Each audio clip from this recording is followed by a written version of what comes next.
আসসালামু আলাইকুম। ট্যুরের রুটটা আপনাকে একটু দেখাই।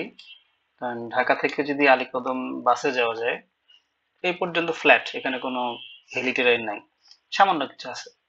এই আলীকদম থেকে হচ্ছে চাঁদের গাড়িতে করে আপনার হচ্ছে যে এই যে মোটামুটি কিছুক্ষণ ফ্ল্যাট টেরেন দিয়ে যাওয়ার পরে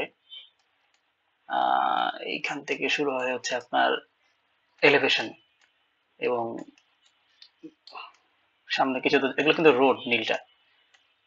চাঁদের গাড়িতে করে যাওয়ার পরে এই যে ডিম পাহাড় পাওয়া যায়, বিশাল উঁচু পাহাড়। এটা এটা হচ্ছে বাংলাদেশের সবচেয়ে হাইয়েস্ট মোটরাইজড রোড আর কি, ডিম পাহাড়টা। তো এইখান থেকে ওঠাটা কি হচ্ছে যে বেশ ইন্টারেস্টিং, চাঁদের গাড়িতে বেশ মজা লাগে, এবং ওঠার পথে অনেক মেঘ দেখা যায় এখানে আশপাশে। তো বুঝতেছেন তো অলরেডি যে কিরকম এটা ক্লিফটা। এরপরে ডিম পাহাড় থেকে শুরু করে এই পুরোটাই হচ্ছে একটা হাই ক্লিফ। এই হাই ক্লিফের উপর দিয়ে আর কি হচ্ছে আপনার এই যে চাঁদের গাড়িতে করে আপনি যাবেন। এবং আমাদের টার্গেটটা কোন দিকে? আমাদের টার্গেটটা হচ্ছে যে আপনাকে একটু দেখাই, যে রাস্তাতে যাওয়ার সময় একটু বোঝা যায় আর কি।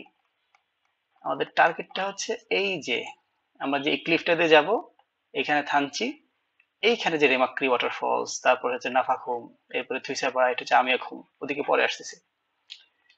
তো আমরা যখন ডিম পাহাড়ের যে হাই ক্লিফ দিয়ে যখন যাব, তখন কিন্তু এই যে রেমাক্রির যে হচ্ছে যে আহ আহ, সাঙ্গু নদী যেটা, এটা কিন্তু দেখা যায়। আমরা কিন্তু আবার এই থানচি থেকে এই সাঙ্গু নদী দিয়ে এদিক দিয়ে কিন্তু ব্যাক করবো, মানে ব্যাক করবো বলতে কি এদিক দিয়ে কিন্তু রেমাক্রিতে যাবো আর কি। তো ডিম পাহাড় দিয়ে এই হাই ক্লিফ দিয়ে যাওয়ার পরে তারপর এখান থেকে নামতে হবে।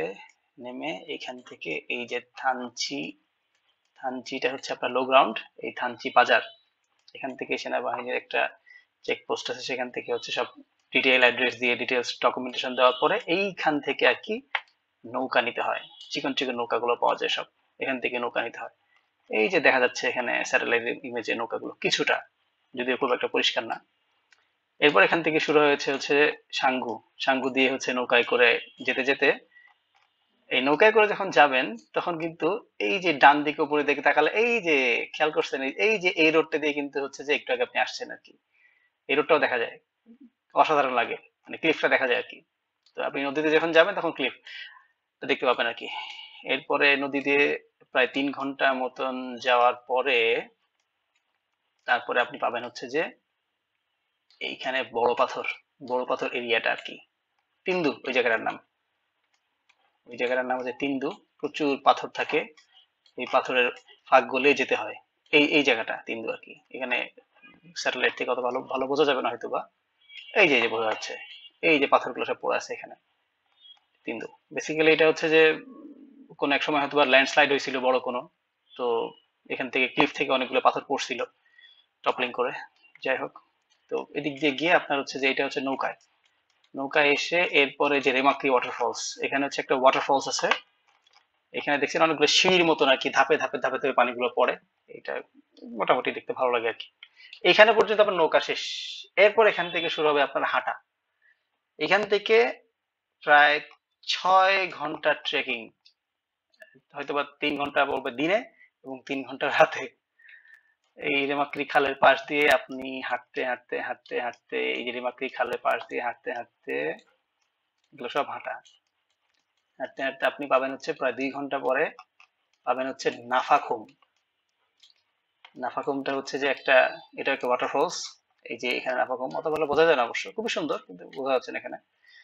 এটা নাফাখুম দেখতে আমি খুবই মতোই, বাট ছোট। এই এটাও খুবই সুন্দর দেখতে। এখানে অনেকে থাকে রাতে, আমরা একবার ছিলাম। তো আমরা যেটা করি সাধারণত, এখানে থাকি না, আমরা সরাসরি চলে যাই থুইসাপাড়ায়। এরপরে হচ্ছে এই নাফাখুম থেকে আরো প্রায় 2 ঘন্টা হাঁটার পরে জঙ্গলের ভিতর দিয়ে এই, এবং সবসময় কিন্তু পাশে আপনার সাঙ্গু থাকবে, সাঙ্গু তো না, এখন রেমাক্রি খাল আর কি, রেমাক্রি খাল থাকবে।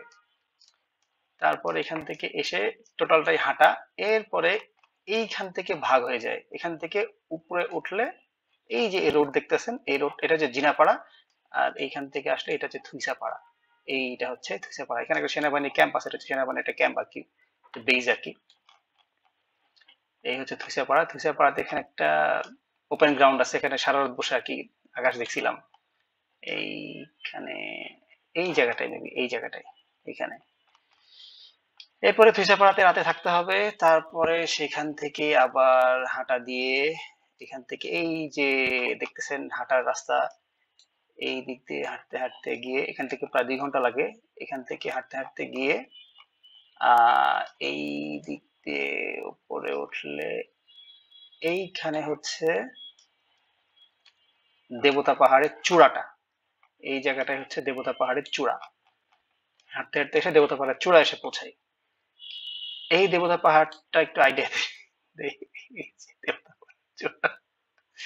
আচ্ছা, এইখান থেকে এবার অলমোস্ট আপনার 80 ডিগ্রি, বাট 80 ডিগ্রি হইলেও আপনার যদি হাইট ফোবিয়া না থাকে প্রবলেম নাই কোনো, কারণ রাস্তাটা এতটা রিস্কি না।